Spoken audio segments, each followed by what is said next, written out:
I'm just using the, hang on, it's number 9. It's 614. 614. Okay. Do you mind changing that, or do I need to change it? No, because we have 10 microphones. Oh, okay. Is there speakers here? Yes. I need to get something off my so if I just put in the speaker, are they all going to have the microphone? Yes. So if I just put my One, boot two. on the speakers, it will sound, yeah?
Thank you, Jacob.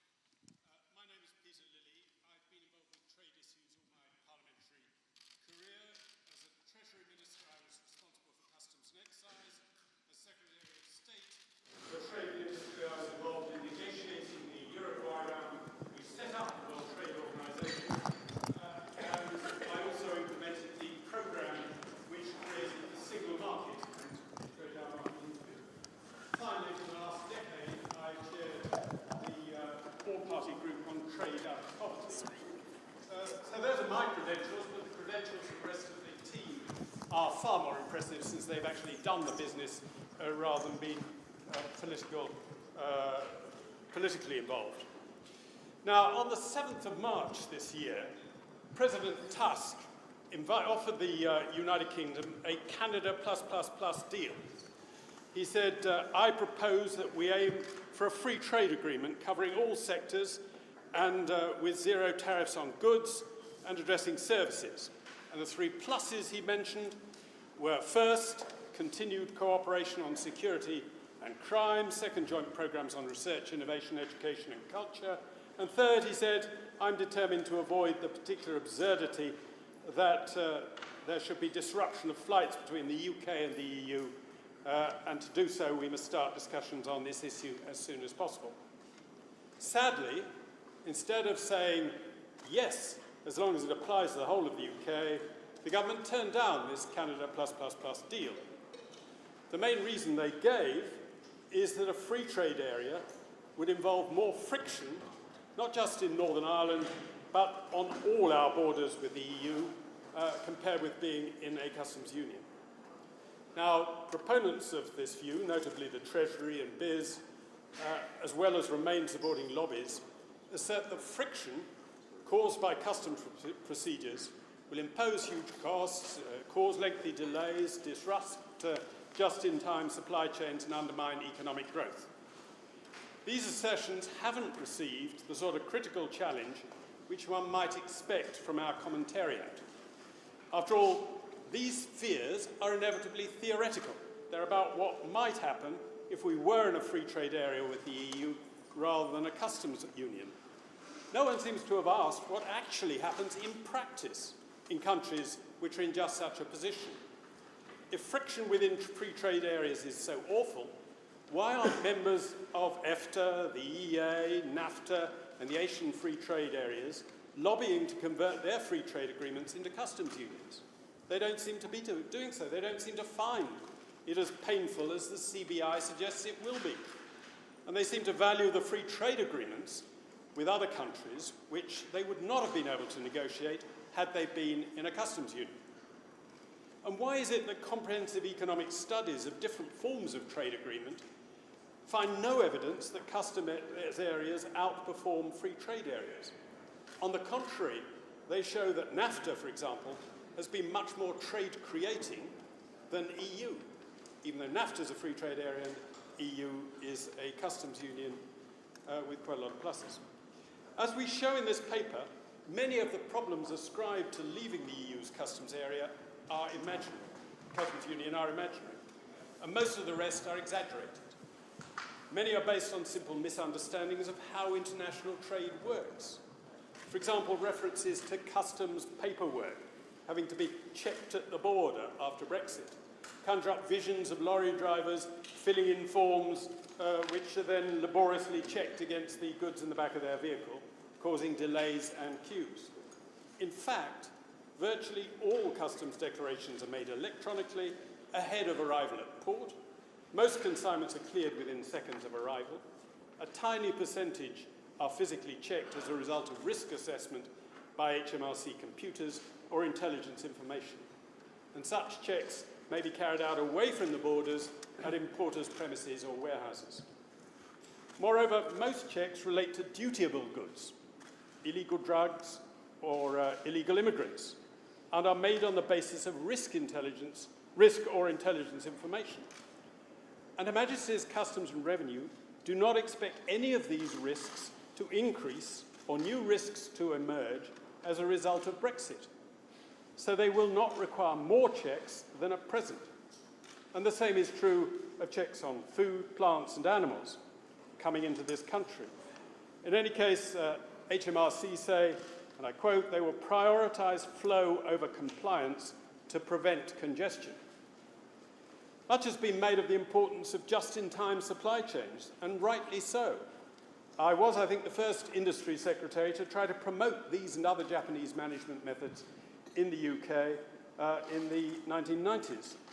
But we should always look at the facts.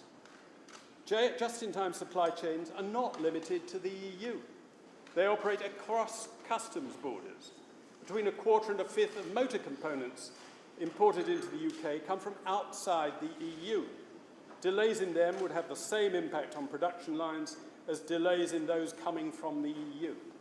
Moreover, these supply chains seem to be more resilient than often presented. We're warned that outside the customs union, especially as if we leave without a negotiated agreement, there would likely be congestion at Calais, backing up across the Channel and up the M20, stopping or slowing incoming vehicles so that just-in-time car plants will grind to a halt. We certainly don't want to see such congestion. But what happens when congestion does occur? Remember, it occurs at present, when French fishermen blockade the port of Calais, when demonstrators surround the Channel entrance, when immigrants burst through the barriers, when trains break down, when snow gums up the access roads, etc. Operation Stack has been activated on 211 days since 1998, and in the summer of 2015, it was in operation for 23 near consecutive days, with delays up to 35 hours. Yet I can find no report of just-in-time factories interrupting production. They do appear to be resilient, and all credit to them. Of course, there are costs as well as benefits of being in a free trade agreement instead of a customs union. Companies would have to make customs declarations and declare the origin of goods, but the cost of these appear to be wildly exaggerated, just as benefits of being able to negotiate our own trade deals are systematically understated. Switzerland calculates that the cost of these border processes, let's say, and remember their firms have to make customs declarations and declare the origin of their goods when they're trading with the EU, adds less than 0.1% to the cost of trade. That's a fraction of the number theoretically estimated by HMRC. The suggestion by the CBI and IOD that rules of origin add several percent to the cost of trade are particularly inflated. They seem to be unaware of a study by the WTO itself suggesting that except on isolated consignments, the costs, and I quote, of conforming to rules of origin are negligible. They seem unaware, and that is before taking account of the new REX self-assessment system introduced by the EU. I hope this report will make government and business look again at the facts and reassess their exaggerated concerns about friction within free trade areas or on WTO terms. Then we can get on and enjoy the benefits of a Brexit, which means Brexit.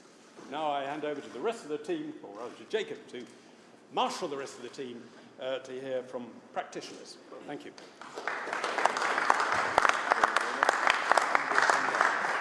I'm very pleased to welcome Sir David Ord to speak next. Yes, Good morning, ladies and gentlemen. My name is David Ord. In 1990... Good morning, ladies and gentlemen. Can you hear? Yep. My name is David Ord. In 1991, my business partner and I purchased the port of Bristol. That was immediately after the rather upsetting 70s and 80s when ports were known for disruptive registered dockers, delays, low productivity, etc., etc. Since 1989, when the Dock Labour Scheme was abolished, the port sector has invested huge sums in productivity gains. And I think it's fair to say at the moment that the UK port sector is as good as any port in Europe. That may sound strange, and we don't often get the spotlight shone upon us, but the fantastic growth in international trade over the last 20 years would not have been possible without that investment. In terms of our own little operation, we handle about 10 million tonnes of various commodities, 2/3 with the rest of the world, 1/3 with EU countries.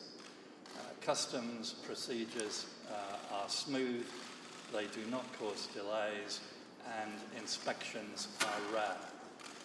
It is all IT driven. There are no quill pens anymore. We pride ourselves, and I speak as for the rest of the sector, in making sure that our customers have no problems getting through our respective ports. And I think it is fair to say that throughout the UK, where we deal both with EU origin and rest of the world, it is a pretty seamless activity. Obviously, there are concerns if we leave the EU, leave the single market and the customs union, and suddenly EU countries are in the rest of the world category as of now. We have a new customs procedure being introduced to replace CHIEF, which is an acronym which I can't remember, and the CDS system will come into operation in March 2019.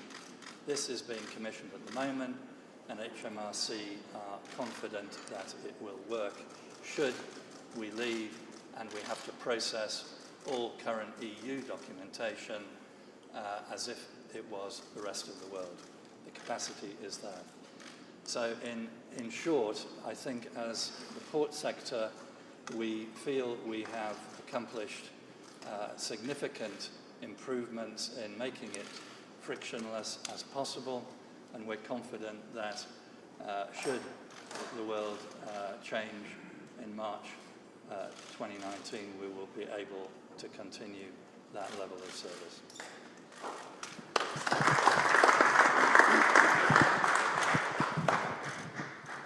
Thank you very much indeed, David. And now it's a great pleasure to introduce again Hans Mason. Thank you. Thank you.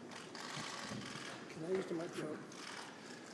My name is Hans Maas, I'm a customs specialist from the Netherlands. What surprised me, looking at the discussion about Brexit, is all the things that were not mentioned.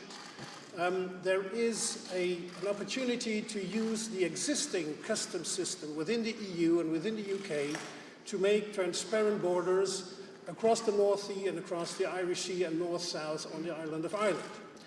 There is the transit system that can provide declarations to be made inland at the premises of the exporter and inland on the premises of the importer. You don't need any stops at the border. This system is available for 20 years and it's not been discussed, which is unusual. There's also a tracer system, which works very fine to follow agricultural goods, veterinary goods, and phytosanitary goods. It defines very clear where traders have to, where goods are traded from one certified trader to another, all through Europe. That can be used by the UK after Brexit as well. And Peter Lilly already mentioned the REX system. It's a very simple system that is being introduced globally, also within the UK, to state in a very simple way on your invoice the origin of the goods. And by the way, the UK is the country, the member state, with the most registration so far within the European Union. I would like to mention one thing in the withdrawal agreement. If you look at Annex 3 of the Irish Protocol, you'll see that the government is proposing to reintroduce wet stamps. So there will be a form called a UK movement certificate with a wet stamp that will have to be used by IMAN exporters to prove that goods are of EU or UK origin or have been imported. I have not seen a wet stamp since 1992. Thank you very much.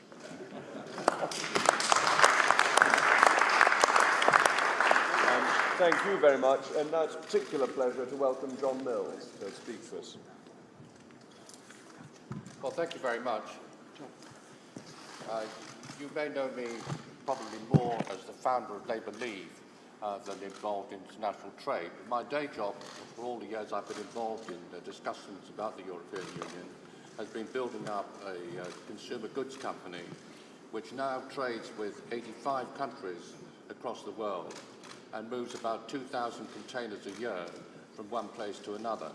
So I have plenty of experience of what it's actually like to operate inside the WTO type of regime, which actually covers about 80% of all the container movements that we're responsible for. And I have to say that our experience bears out everything you've heard so far from the speakers on the platform here and what's in this excellent document. The amount of difficulties we have, the amount of delays and hold-ups we have is really minimal.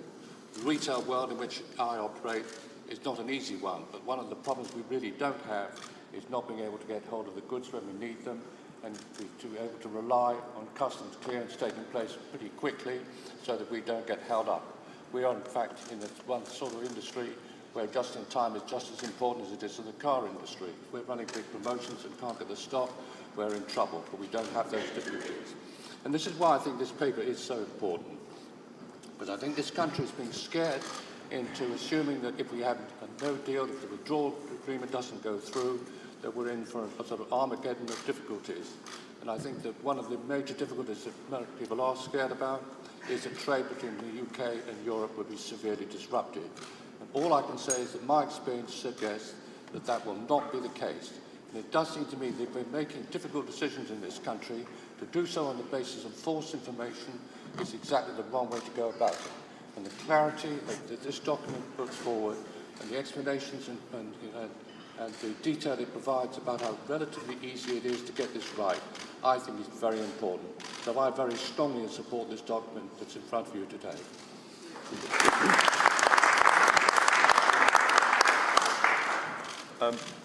Thank you, and now thank you, Simon Boyd. John, I'm Simon Boyd, Managing Director of Reed Steel, John Reed and Sons. We were founded in 1919, and in our near 100 years of trading, we've exported to over 140 countries across the world. We work throughout the UK, and despite what everybody thinks about the single market, we've had nothing but difficulties in trading within the EU due to protectionism. The customs union has been very bad for us, along with the single market. These have held businesses like us back, and we face significant tariff barriers to getting our goods into India, the Far East, some South American places, and areas of the Middle East. And we work in some very difficult places in the world. As I say, we are designing, we're manufacturing, creating jobs in the UK using British steel, exporting that product all the way right across the world. We have 4 times winners for international trade, to give you some kind of idea of what we do. And we're a medium-sized business, and we are really concerned that we are not going to get the clean Brexit that businesses like us need. and not all businesses in the CBI are singing from the same hymn sheet. I'm in the CBI, I sit in the Manufacturing Council, and I can't get out of the European Union quick enough or cleanly enough, and I'm really worried at what's going on in government today with Prime Minister's plan, which would be a complete betrayal for what we have all worked for and fought for many, many years. Thank you very much. Thank you, Simon, and I hope you all noted that he is on the Manufacturing Council of the CBI, so not everybody on the CBI wants us to sell out to Brussels. Now, real pleasure to have the right on David Davis to speak to us, who I think you all know. Thank you, Jacob. A week ago I described myself as the former Brexit Secretary. Now I suppose I'm the former Brexit Secretary. I feel slightly intimidated by the qualifications of everybody else on this panel. Mine are much more mundane. I mean, many years ago, before I was a Member of Parliament, I did operate businesses across borders, some of them much more difficult than the EU border, across the Canada-USA border, for example.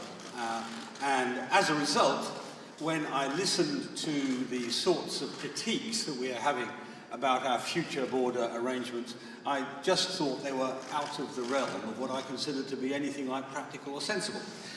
So I'm really pleased to be here today to support this paper, which has Peter Lilly's characteristic clarity, simplicity and focus in its addressing of the problem. Now, the premise behind it all, I guess, is that a free trade agreement is much, much more important than a customs union. Maybe the best demonstrator of this sort of was at the back of Peter's mind when he talked about being our minister that dealt with the Uruguay round. Since the Uruguay round came into effect, we have actually been less successful at exporting the European Union than many members of many countries that are not members of the European Union, and not just small ones like America as well, who've had a much more successful record. And so for them, the customs barrier around the European Union, the common external tariff barrier, was not a problem. And this is also true, I think, just looking through the document at what on page 12, I think it is, that the costs and problems of crossing a customs barrier are not even significant in the just-in-time sphere, because you see there the large amount of the just-in-time provision for our industries comes from outside the European Union now, let alone before. So we've seen massive overestimation, massive exaggeration of the problems of dealing with a modern customs system. And I stress modern customs system. I mean, customs systems in the last 20, 30 years have got faster and faster, more and more efficient, cheaper and cheaper. Hardly surprising. Your mobile phone today works much better than it did 20 years ago, and so does your customs system. And this is an answer not just to the technical economic problems, but to the political problems. The answer to the Northern Ireland issue, which you heard the EIG talk about a few weeks ago, is similarly straightforward as you're seeing in here with respect to other customs issues. So this paper goes right to the heart of two of the largest problems that the government imagines it sees in the deal with the European Union. It will deal with Northern Ireland, and it will deal with the primary friction, if there is a friction, in our trade. And what it shows very, very clearly is there are practical answers to the issues of leaving the European Union, which do not require us to give up our sovereignty, do not require us to give up our freedom, do not require us to stay inside the customs union forever, but actually allow us to be a free country once more. Thank you.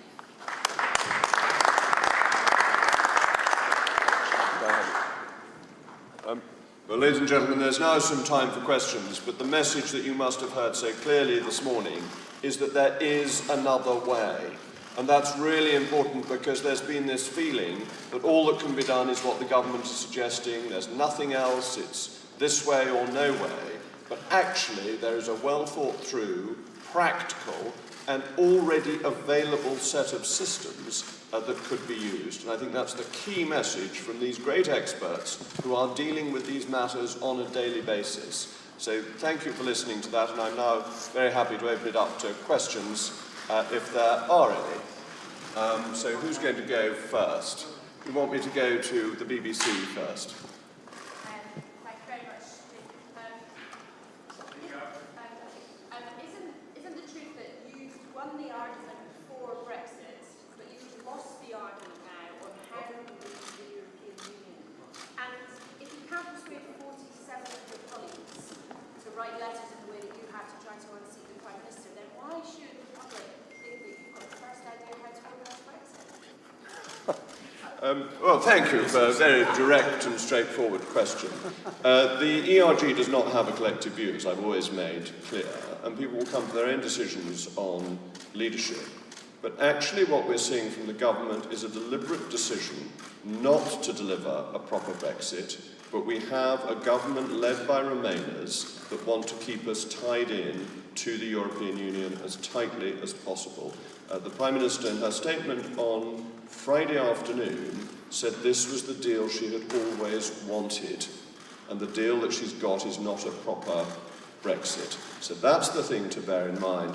As for letters, patience is a virtue, virtue is a grace, etc. And we shall see where the letters come in due time, and there's a meaningful vote as well, and we'll see what happens with that to a government that seems to have alienated its confidence in supply partners.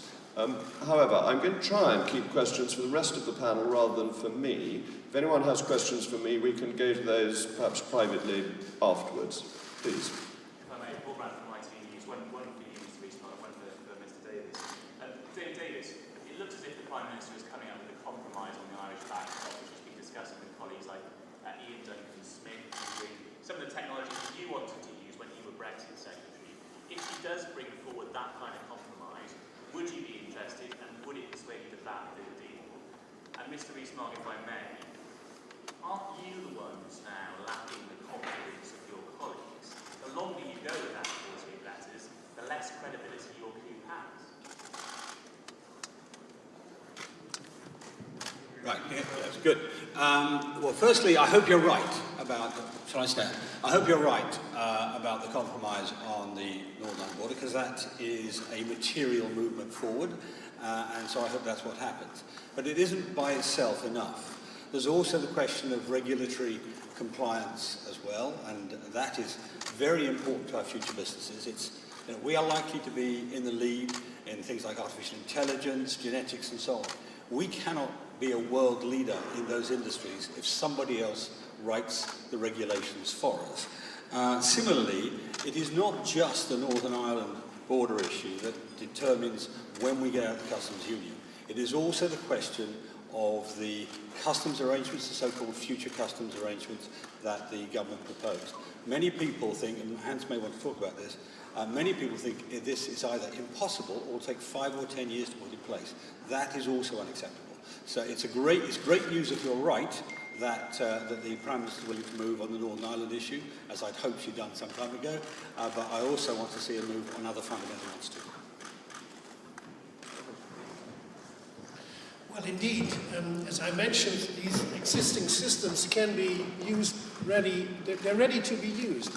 I gave witness to the House of Commons, and I said there that within the transition period, so end of 2020, we can have all these customs formalities up and running. That's no problem, but we should start today. Thank you. One of your colleagues sitting also in the front row knows that coup is entirely the wrong word. Indeed, it's a rather silly word, because what I have done and what others have done is use the democratic process within the Conservative Party to say we have no confidence in the leader of the Conservative Party. This is not an illegitimate process, it's one set out in the rules. And this type of language, this over-egged language, is rather damaging to political debate because it tries to see things in terms that are not realistic and not true. It is just like a general election in a way. That is a legitimate means of changing leader.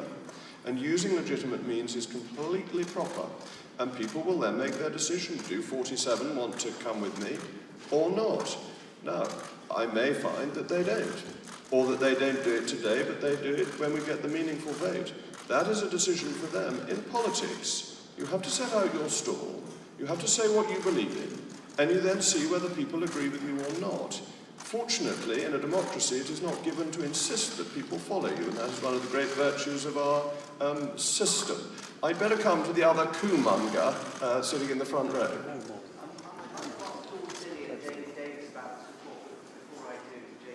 Mogg, if I could just ask you, as you say, you admonished me last week to say that you were staying a coup against Theresa May. Certainly not succeeding. Doesn't that have more of a sort of a daft about it? I've always admired Captain Mannering. David Davies. So I didn't hear the question. No, I'm now I'm going to say yes. So David Davies and Peter Lilly, this is very late in the day to be putting forward such a detailed report. Is it your hope that if Parliament votes down this deal, Parliament will then return and look at this sort of idea and embrace this sort of idea? Well, you say it's late in the day. August before last, because what, 14, 15 months ago, I signed off a policy report on future customs arrangements and on Northern Ireland. And actually they covered many of the issues that this report needs to. What this report does is knock down the arguments against what was called Max-Fact, the accelerated customs arrangements, and knocks down the arguments against having a practical and sensible arrangement in Northern Ireland. So it's not that late in the day. Yes, I do hope that once Parliament turns down the current proposal, we return to these sensible proposals. Do you want me to? Yes, I would hope that if Parliament turns down what the government is proposing, then they will go back to the EU and say, can we take up the offer you made on the 7th of March and negotiate on that basis, as long as it covers the whole United Kingdom. They will either say yes or no. If yes, good. It can be done very briefly. Free trade deals normally take a long time because countries start with 10,000 different tariffs and 10,000 different regulations, and they have to equate them. We start with, have to get rid of 10,000 tariffs and get them down to zero. We start with zero tariffs. We want to end up with zero tariffs. That can't take more than 10 minutes. The other thing that is required is equating or rendering equivalent your regulations and removing those which are an obstacle to trade. We start with identical regulations. That can't take very long. The main thing, therefore, is to negotiate an agreement as to what happens if one or other side changes their regulations. That exists in Canada and other type deals. That is more complicated, but doesn't take a huge time. So it could be done in the time available. If not, we leave on World Trade Organization terms, and then we're in a much stronger position, actually, to negotiate such a deal with the EU, just as Canada was on WTO terms when it negotiated its deal with the EU. Better to do it before, but if not, try and do it afterwards. We'd better go to the Telegraph, who've been very silent so far.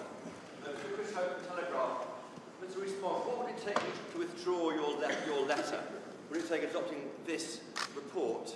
And David Davis, have you put your letter in yet?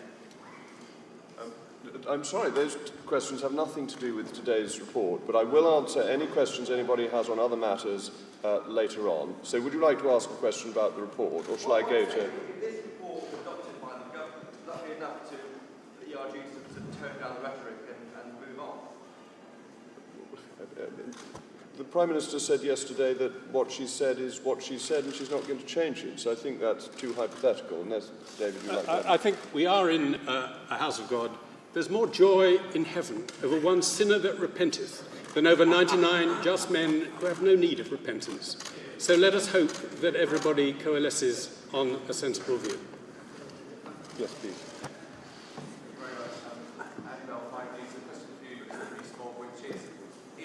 Fail to get the number of votes that it looks as if you have, is the plan now to come back at the time of the meaningful vote? If you do, won't that be too late? I refer to the answer I gave to the Telegraph a moment ago. If anyone wants to talk to me about other matters, I'll talk to them later. Let's stick to the report here. No. Well, we'll come back to you later. We'll have people who want to ask questions about the report. Anyone want to ask a question about the report? Yes, please. Former Brexit secretary.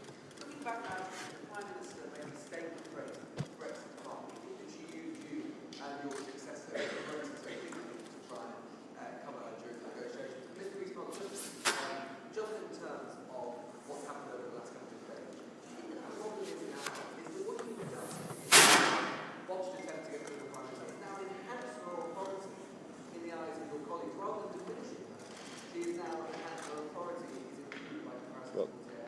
I refer you to the answer I gave to Channel 5 News and to the Telegraph. No.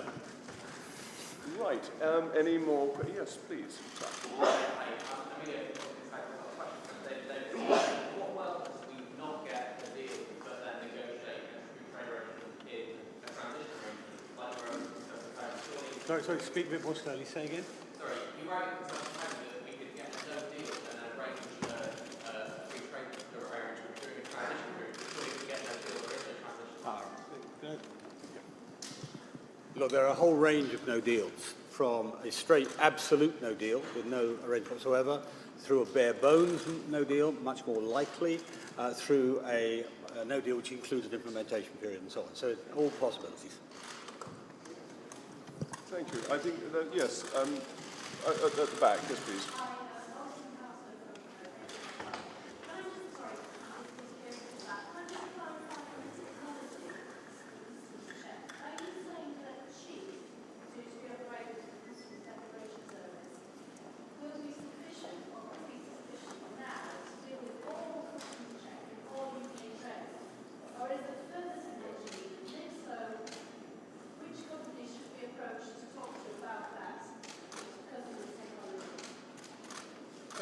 Chief is going to be replaced by whatever it is, CDS. And hopefully that's all on time, and that will have the capacity to handle all the extra declarations that will need to be made when EU trade becomes third-party trade. I wasn't quite sure what the final sentence of your sentence...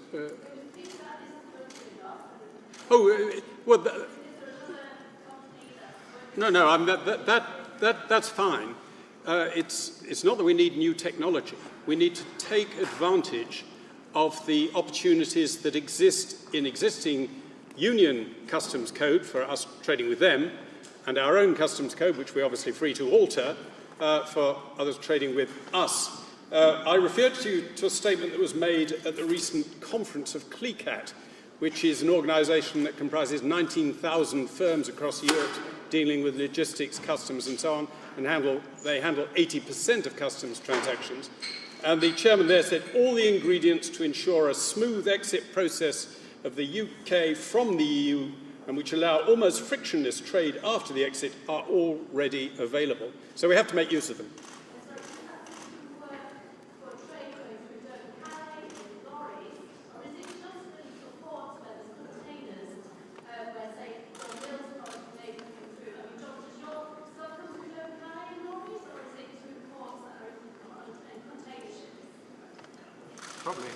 Well, the customs system that we've been referring to is universal. It's the same all over Europe. So it applies to Dover and Calais.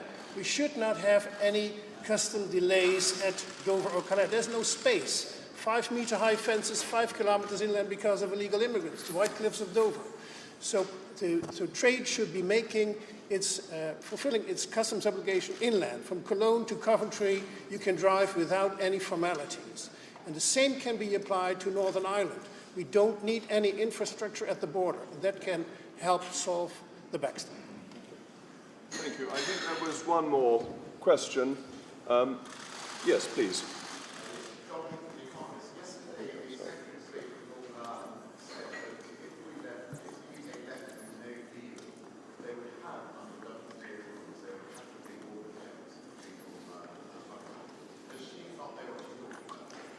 Well, she is not alone in having said that.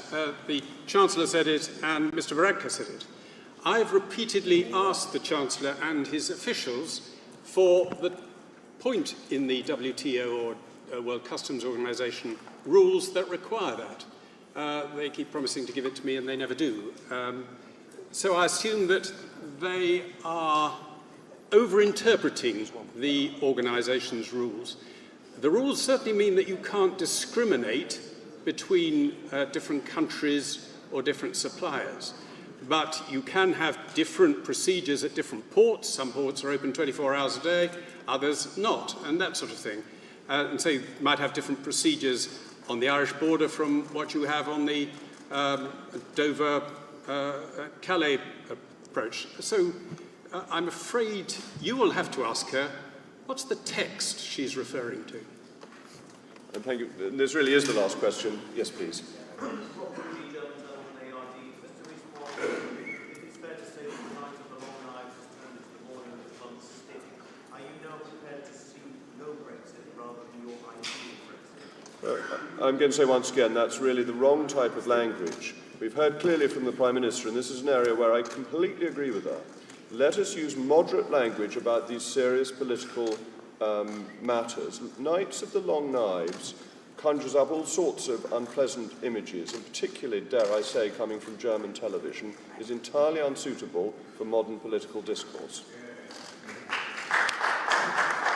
Thank you all very much for coming. There will be opportunities to speak to members of the panel now, and I'm extremely grateful for your attendance. This paper really does put the alternative case, and it's a very strong one. Thank you.